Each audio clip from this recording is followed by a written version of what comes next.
I would never buy furniture without first sitting on it and making sure it was comfy. Except I just did. Good morning, everybody. Today, Ruby and myself are walking and talking about culture change and the facilitations that technology has done to make what we think will never happen. And this is something I hear all the time. Well, I would never do that as a buyer because it's not something that... This is how the world changes. So we're talking about culture at some level. We're talking about technology at some level. But I just bought furniture online. Never sat in it. Just bought it. And two things happened.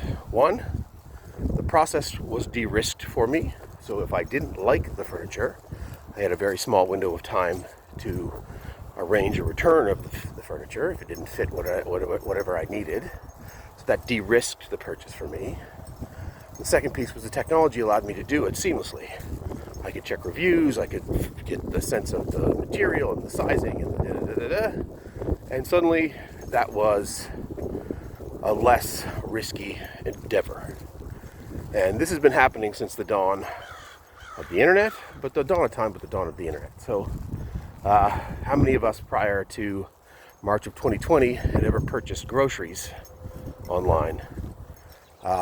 I would suggest not a ton. Some, but not a ton. Early adopters. However, now we all do it.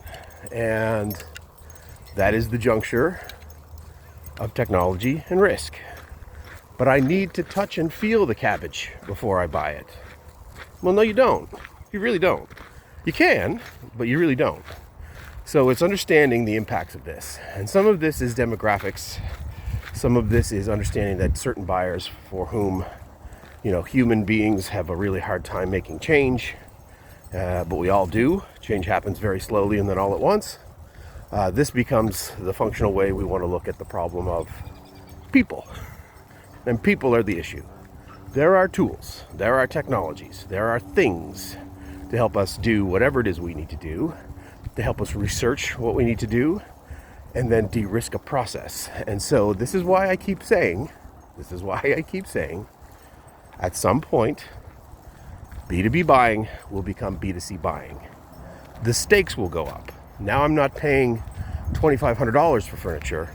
I'm paying $2.5 million for something that I've never touched, felt, seen, looked at, poked at, understood, until I start getting into the systems, getting into the tools, getting into the research, getting into the understandings. And then my goal becomes, when I do need to talk to somebody, to have questions answered, to do certain things. How does that impact what my buying process is? Meaning, if you make that part hard, I'm not going to buy from you. So, back to my little furniture example, I have done my research, I have thought through the process, I have understood my budget, I was provided with pricing for what I was going to buy, it fit all the criteria that I was looking for, I did my review checks, I did, and then it was conversion. I picked my supplier, and there were multiple suppliers with multiple versions of what I wanted. I picked it and I bought it. And I strongly suggest anybody in B2B take full note of that, because the buyer at the other end of whatever it is you're doing wants that experience. At scale, they want that experience. They don't want to talk to sales, because that means friction. That means asking me questions that I already know the answer to, that it means going through a process that I don't really want to discover against.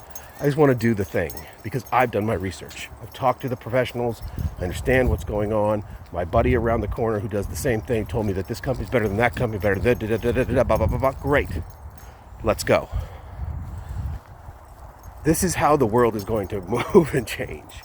So, back in 2010, if you told me that I was going to buy furniture online, I would have said, you're crazy.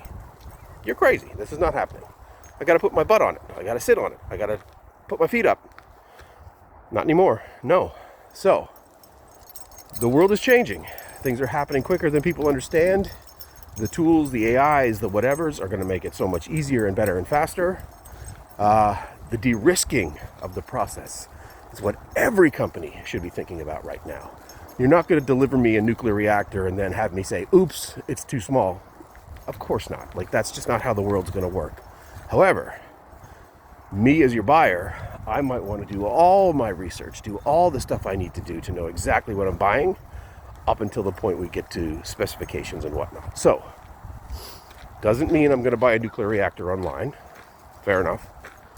Doesn't mean that I'm going to not talk to sales ever. Fair enough. But what it does mean is that I want to shift my understanding of the problem to be solved and the solutions to said problem to the front of the process. When I get to sales, I will know as much or more about what's going on with my needs and the process than sales will.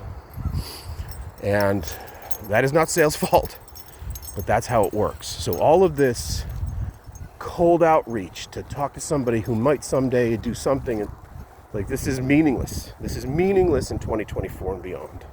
You are wasting your time when clients have access to all this data, all this information, all this stuff. If they had to go to your paper calendar and your catalogs, fine. They don't. So change your minds, change your mindsets.